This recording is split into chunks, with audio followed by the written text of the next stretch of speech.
자, 그러면 고민주 대표님과 함께 만나볼 첫 번째 부동산입니다. 어떤 부동산일지 화면을 통해 만나보겠습니다. 서울시 용산구 원효로 2가에 위치한 상가입니다. 소개드리는 원효로 2가 상가의 위치부터 살펴보겠습니다. 가장 가까운 지하철역은 6호선과 경의중앙선, 공항철도까지 이용 가능한 효창공원한 벽으로 도보 5분이면 이용 가능한 초역세권입니다. 또한 1호선과 경의중앙선, KTX를 이용할 수 있는 용산역과 4호선 신종 용산역과도 가까워 교통 핵심 입지라 할 수 있습니다. 본 현장이 위치한 원효로 일대는 마포구와 용산구 가운데에 위치해 있어 초중고 대학교까지 다양한 학군뿐만 아니라 공공기관까지 인접해 있습니다. 또한 주변으로 대규모 아파트 단지가 밀집해 있어 풍부한 배우 수요를 자랑합니다. 용산에 활력을 불어넣어줄 다양한 개발도 이루어지고 있습니다. 1965년에 개장한 용문시장이 역세권 도시정비형 재개발로 탈바꿈할 예정인데요. 하루 유동인구 70만을 예상하는 용산역 주변 사건으로 1년에 약 1,000만 명 관광명소를 예상할 수 있습니다. 또한 용산 전자상가 일대가 이른바 용산 메타밸리로 재탄생하는데요. 디지털과 메타버스 산업의 거점 공간으로 서울의 도시 경쟁력을 제고하는 혁신지역으로 거듭날 예정입니다.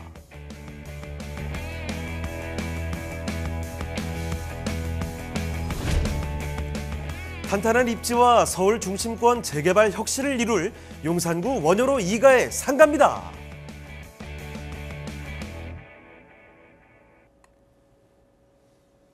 네, 누가 뭐라고 해도 서울의 중심 지역이죠. 용산부터 첫 발을 떼보겠습니다. 용산구 원효로 2가에 위치한 상가, 일단 간단한 정보부터 만나볼게요. 자, 먼저 그럼 대표님, 여기 개요 정보부터 소개를 해주실까요? 예, 알겠습니다. 6호선, 경의중앙선 이 두 개의 노선을 이용할 수 있는 효창공원 앞 역에 그 인근에 위치해 있고요. 분양 면적은 이제 32제곱미터 정도 되겠습니다. 그리고 지상 1층에서 지상 4층까지 지어지고요. 용문 전통시장 재개발을 추진하고 있는 특징이 있습니다. 용문 전통시장 재개발은요, 이제 그 사업주들의 염원으로 인해서 23년도 12월 달에 주민 사업 설명회를 이미 마친 상태입니다. 그래서 해당 물건지는 24년 2월 준공 예상하고요. 매매가는 4억 원 예상합니다. 자, 용산구 원효로 2가에 위치한 상가, 간단한 정보부터 살펴드렸습니다. 일단 2024년 2월 준공 예정, 그러니까 얼마 남지가 않았습니다. 신축으로 지어지는 곳 살펴드리고 있고요. 4층까지 올라가는 건물입니다. 자, 일단 용문 전통시장 재개발 추진 중이라는 점, 이런 점 먼저 말씀을 드렸는데 지금부터 세세한 설명을 더 붙여보도록 할게요. 일단 가장 중요한 건 위치가 될 텐데 주변의 환경, 위치와 함께 그리고 호재도 알아보도록 하겠습니다. 자, 먼저 그럼 입지 여건부터 자세히 설명해 주시죠. 예, 입지와 호재를 한꺼번에 이렇게 잘 말씀을 드리겠습니다. 자, 지도상의 입지는 6호선 경의중앙선 효창공원 앞역에 인접해 있는데요. 왼쪽으로 이제 마포의 이제 공덕이나 오른쪽으로 용산, 신용산, 또 아래쪽으로 여의도까지 이어지는 이러한 위치의 정중앙에 있다고 보시면 되겠습니다. 그래서 다양한 지하철 노선을 이용할 수 있는데 5호선, 6호선, 경의중앙선, 1호선, 4호선 까지를 현재 이용하실 수 있고 GTX 라인도 곧 예정되어 있죠. 그렇게 해서 광역 전철 노선까지 들어오는 교통 입지를 가지고 있습니다. 그리고 가장 큰 특징 중에 하나가 이제 용산, 강남 등 핵심 업무 지구와 접근성이 용이하다는 점인데요. 자, 우리나라 3대 업무 지구라 하면 이 서울 내에서도 강남, 광화문, 여의도 이 세 개의 지역을 이야기합니다. 그래서 이 세 개의 지역을 선으로 연결해보면 삼각형이 그려지는데요. 그 가운데 용산이 들어옵니다. 또한 서울 지도를 펼쳤을 때 가운데 용산이 이렇게 위치하게 되는데요. 이제 핵심 중심 지구이기 때문에 어디든 핵심 업무 지구로 갈 수 있는 위치를 가지고 있다라고 보시면 되겠습니다. 또 마포에도 공덕에 다양한 업무 시설들이 있어서 직주 근접에도 굉장히 유리한 위치가 이 원효로 2가로 보시면 되겠습니다. 그리고 용산구 이제 지도상 용산구를 보고 뭐 지하철 노선도를 보고 대중교통을 보고 이렇게 하는 거는 우리가 쉽게 알아볼 수 있는데 용산구 일대 재개발이 너무나게 무수하게 개발 호재가 많아서 이제 용산구의 어느 곳에 점을 찍더라도 개발을 안 하는 곳이 없을 정도로 굉장히 많습니다. 그리고 개발이 일원적으로 하는 게 아니라 특색 있게 다양하게 이렇게 진행되고 있는데요. 큼직한 개발을 예를 들자면은 한남 뉴타운 그리고 그 왼쪽에 민족공원 재개발 그리고 용산역 일대 업무시설 재개발 그리고 용산역 그리고 그 정비창이라고 하죠. 이제 국제 업무지구 그리고 전자상가인데 이제 용산 메타밸리 여기에 한 50만 명 정도의 인구가 수용할 수 있는 업무 타운이 우리 미래의 핵심 첨단 시설들이 들어오게 되는데요.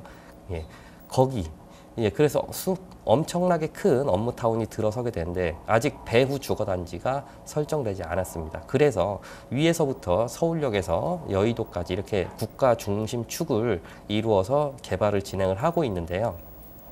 자, 위에서부터 서계동, 청파동, 그리고 효창동, 원유로 1가, 2가, 3가, 4가 지금 재개발을 안 하는 곳이 없습니다. 자, 안 하는 곳을 찾기 어려울 정도로 이렇게 되어 있고요. 2018년도쯤에 용산 지도를 보게 되면 아직 개발을 하거나 이런 지도는 없었습니다. 그런데 그로부터 한 5년이 흐른 지금에는 지금 개발을 안 하는 곳을 찾을 수가 없을 정도로 굉장히 많은 발표가 돼 있고 뭐 신속통합기획, 역세권 재개발, 모아타운 등 이미 선정되는 곳도 있고 추진을 하는 지역들도 있고 여러 특색 있는 형태로 되고 있는데요. 자, GTX도 예정돼 있기 때문에 그리고 그 서울시와 국토부의 수건 사업인 그 용산 정비창 국제 업무 지구를 개발해야 하는 그러한 글로벌한 이슈가 있어서 지금 이 용산에 이제 많은 부동산 투자가 이루어지기도 있고 하고 지금 투자를 해야 뭐 용산에 이제 줌이 되는 거지 훗날에 다 개발되고 나서는 굉장히 비쌀 것으로 예상됩니다. 왜냐하면 용산역, 신용산역 일대에 보면은 이전에 상가를 가지고 있던 주인들도 그 당시에는 이제 그 가치 평가가 적게 되었지만은 지금 그 위치에는 주상복합 아파트, 오피스텔, 대형 상업 시설들이 들어섰습니다. 그 상가 한 칸 한 칸 최근에 분양한 걸 보면요. 1층 기준으로 15평짜리 상가 하나가 약 30억대 분양가를 이루고 있습니다. 그리고 굉장히 이제 글로벌한 기업들도 글로 들어오고 있고요. 예를 들면 뭐 아모레 퍼시픽이나 뭐 하이브 이 건물들이 용산역 앞에 있죠. 그런 것처럼 이 원유로 일대도 지금 변화하고 있습니다. 자, 이 변화의 흐름 속에 우리가 투자세를 읽고 들어가야 되는데요. 원유로 2가는 국제 업무지구와 용산 전자상가 메타밸리 완성 시에 그 앞에 배후 바로 직주 근접한 주거단지가 되기도 하고 업무단지가 되기도 합니다. 그래 엄청나게 개발이 많은 지역이고 원유로 2가의 특징이 그러하다는 걸 알려드리고 이 원유로 2가 내부를 들어가서 구석구석 살펴보면요. 용문시장 역세권 도시정비형 재개발을 추진하고 있습니다. 그래서 지금 사이트로 표시된 곳이 용문시장인데요. 이 용문시장이 약 10,000제곱미터 이하로 돼서 역세권 활성화 도시정비형 재개발 구역이 지정되고 나면 그 뒤에 동의서를 구해서 이제 개발을 시작하게 되는데요. 주택 수준으로 보면 모아타운과 비슷한 절차를 거친다고 보시면 됩니다. 그리고 주민설명회를 23년 12월 달에 하고 나서 그 소유주들과의 이제 동의율을 따져보니 50%가 좀 넘게 나와서 굉장히 희망적인 사업이 되겠습니다. 그리고 뭐 재개발을 한다고 해서 그냥 건물 하나 뚝딱 짓고 되는 게 아니라 이 예상 조감도, 이 재개발을 했을 때 예상 조감도인데요. 이제 저층부에 상업시설, 업무시설이 들어가고 중층부에 이제 주민 편의시설이나 이제 커뮤니티 시설이 들어가고 주거시설이 3동 이렇게 연결되어서 들어가는데 이제 건립되는 아파트 세대수가 500세대에 가깝게 지어지고 상가는 한 6,000평 정도 연면적을 가져가게 될 것으로 예상이 됩니다. 자, 이것은 네덜란드에 있는 특수한 관광지인 마켓홀, 오세훈 시장도 다녀오고 우리 서울시에서 상가를 시장을 재개발할 때 네덜란드의 마켓홀처럼 굉장히 특색 있고 이 마켓홀에 오기 위해서 주요 관광지가 될 지점까지 생길 그러한 개발을 해야 되겠다라고 역점 사업으로 이렇게 오세훈 시장이 발표를 한 적이 있죠. 그래서 그에 맞춰서 이렇게 용문시장이 개발될 예정이고 개발해야 되는 이유 중에 하나는요. 용문시장에 가보면요. 건축물이 1930년도에 지어진 게 있고요. 1950년도에 지어진 게 있고요. 1960년도에 지어진 게 있고 거의 100년 가까운 노후도를 가지고 있습니다. 노후도는 이루 말할 수 없고 일대 이제 소상공인들이 이렇게 있는데 앞으로 늘어날 용산의 인구를 다 흡수하기에는 어려운 상권이기 때문에 더 상권이 커져야 된다는 이제 소유주들의 염원도 담겨 있는 터입니다. 자, 가장 왜 여기가 개발이 되면 어떤 수요가 있느냐 보면요. 용산 정비창 일대에 개발을 진행하고 있거든요. 용산 정비창, 우리 서울의 가장 큰 업무 지구가 될 예정입니다. 자, 용산 정비창이 그 용적률 1,500%를 넘는 비욘드 조닝을 통해 우리나라에서 가장 높은 건물이 이 정비창 일대 국제 업무 도시에 들어오게 됩니다. 평균 뭐 100층 이상 건물들이 20여 개 동 들어올 예정이고요. 가장 높은 건물은 이제 롯데타워보다 높은 건물이 되겠습니다. 자, 건물 뭐 디자인적으로도 세계적인 디자이너들이 이제 협력을 해서 디자인을 하고 있는데요. 자, 여기가 정비창이 이제 오염물을 이제 정화 작업을 아직도 진행을 하고 있고, 곧 이제 그 기반 시설을 짓기 위한 토지 작업에 들어가게 됩니다.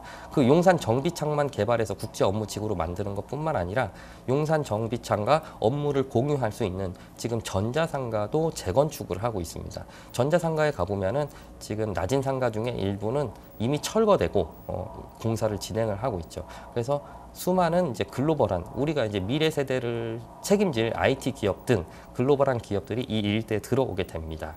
그래서 여기 이 상주 근로자들을 배우로 할 수 있는 그 상업단지, 관광단지가 용산 용문시장입니다. 자, 그리고 GTX B노선 신분당선 용산역에 개통 예정이고요.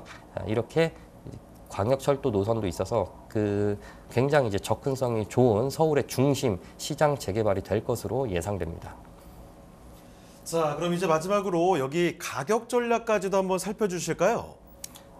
예, 1층 상가 기준으로 예상 매매가가 4억이고요. 그 대출액 2억 5천만 원을 예상하고 실투자금을 1억 5천만 원 예상합니다.